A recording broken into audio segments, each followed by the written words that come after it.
Dobrý den, jmenuji se Jiří Rájl a jsem zodpovědný za nebankovní registr klientských informací v České republice. A rád bych vám řekl nějaké detaily, které se týkají bankovního a nebankovního registru klientských informací jako základu správného hospodaření s vlastními penězi. V průběhu této prezentace vám odpovím na zobrazené otázky. Bankovní a nebankovní registr v České republice vznikly v roce 2002 a 2005.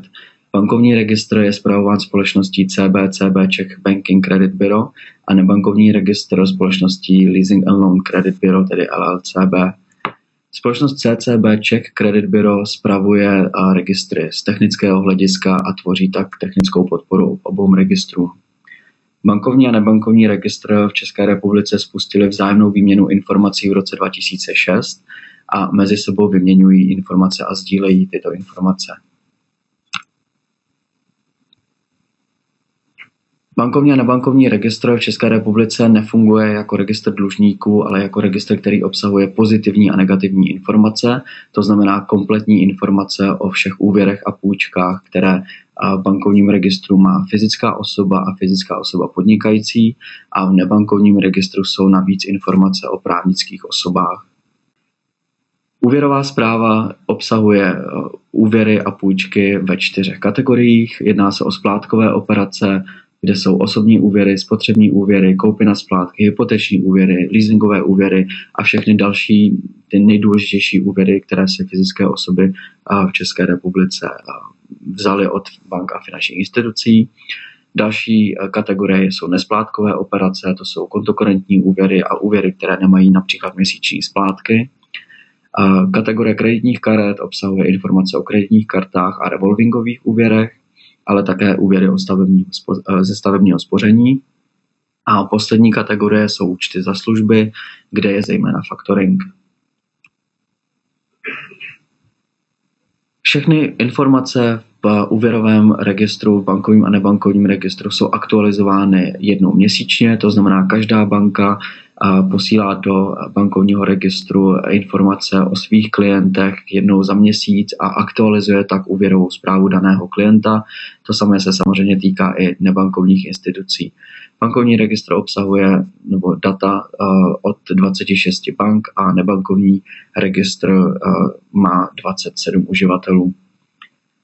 Data v registru jsou uchovány po celou dobu působení úvěru, do té doby, než úvěr je splacen, a potom následující 4 roky. Žádosti jsou v registru bankovním uchovány 12 měsíců a nebankovním 6 měsíců. Jak je možné získat úvěrovou správu? Pokud kdokoliv z nás bude mít zájem o úvěrovou správu, která mu ukáže veškeré úvěry, veškeré půjčky, které si vzal od bank a finančních institucí, může o tuto správu požádat buď písemně, a nebo osobně na klientském centru bankovního a nebankovního registru. Jak úvěrová správa vypadá? Úvěrová správa obsahuje identifikace osoby, to znamená každého z nás, dále kontrakty a žádosti a detail všech kontraktů. To znamená, pokud nějaký kontrakt existuje, pokud máte nějakou půjčku nebo nějaký úvěr, je možné na úvěrové správě zjistit 24-měsíční historii splácení, to znamená veškeré splátky za poslední 24 měsíců a také souhrnnou informaci o kontraktu. Detail o úvěrové správě obsahuje následující prezentace. Proč je dobré úvěrovou správu získat a nějakým způsobem ji vyhodnotit?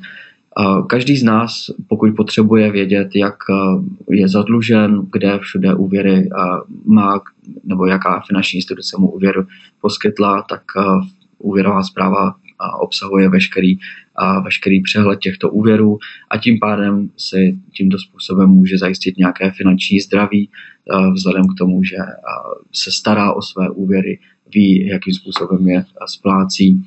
Je to asi odpovědnost každého z nás, abychom věděli, kde úvěry máme, v jakých společnostech a jakým způsobem k těmto úvěrům přistupujeme. Registry fungují na základě zasílání dat. Banka nebo finanční instituce na základě žádosti klienta poskytne informaci o této žádosti do registru a díky tomu získá zpět úvěrovou správu, kterou vyhodnotí. Vyhodnocením úvěrové zprávy banka klientovi poskytne úvěr nebo úvěr naopak zamítne. Finanční instituce na základě měsíčních aktualizačních dávek posílá veškeré informace o svých klientech a o jejich zadlužení do registru.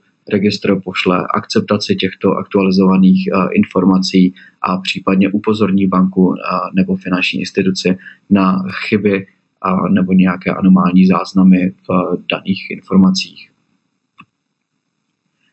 Vždy pamatujte, že bankovní a nebankovní registr obsahuje přehled všech klientských informací, to znamená pozitivní a negativní data o všech úvěrech, a tyto informace vám mohou posloužit jako přehled vašeho finančního zdraví. Děkuji za pozornost.